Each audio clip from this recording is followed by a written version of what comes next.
Last week, I went to Southstart in Adelaide, and it was a really fun event that was focused on startups and businesses and investors.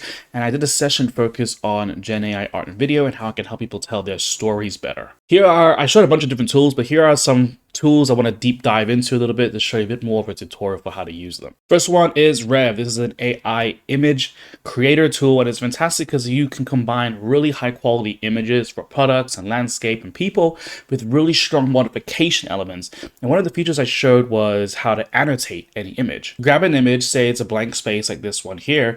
You can grab the annotation brush and literally draw on it and leave a comment to annotate what goes there. This is good for adding new objects, adjusting existing objects, and also adjusting how people look and how they're positioned all in that one space. It keeps the original image intact, and you can just kind of start adding and throwing different things in. Anything that you do generate appears as a new object or layer, which you can go in and also just reprompt if you don't like what the result is. Luma Reframe was another option that I showed, and this is a tool where you can go from one aspect ratio video to another. So say here this video we're filming in horizontal. If I wanted to put this into a vertical style, you can do this with Reframe because it generatively fills in the gaps. What's also really cool is that when you open it, it's like a canvas. When you drop your video in, you can resize and move it around that space and that aspect ratio to position it exactly where you want to be. After that, you just hit generate and it will fill in the gap for you. And this is great for reusing your existing content across different platforms.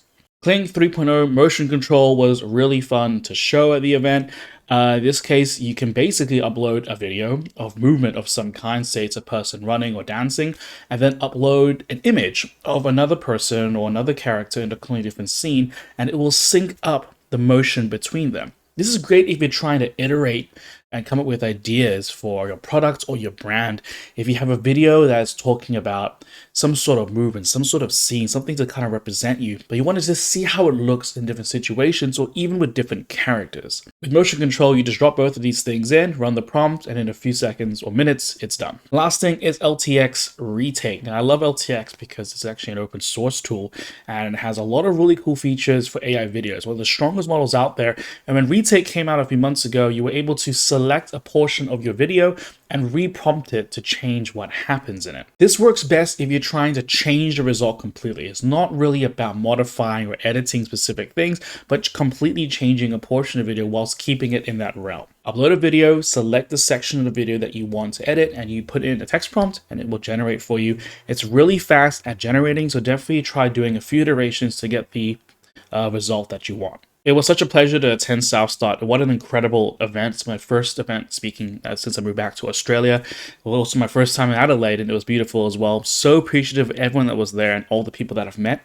And I hope to be in touch more and to hopefully bring more of these AR and video tools to you to help your work.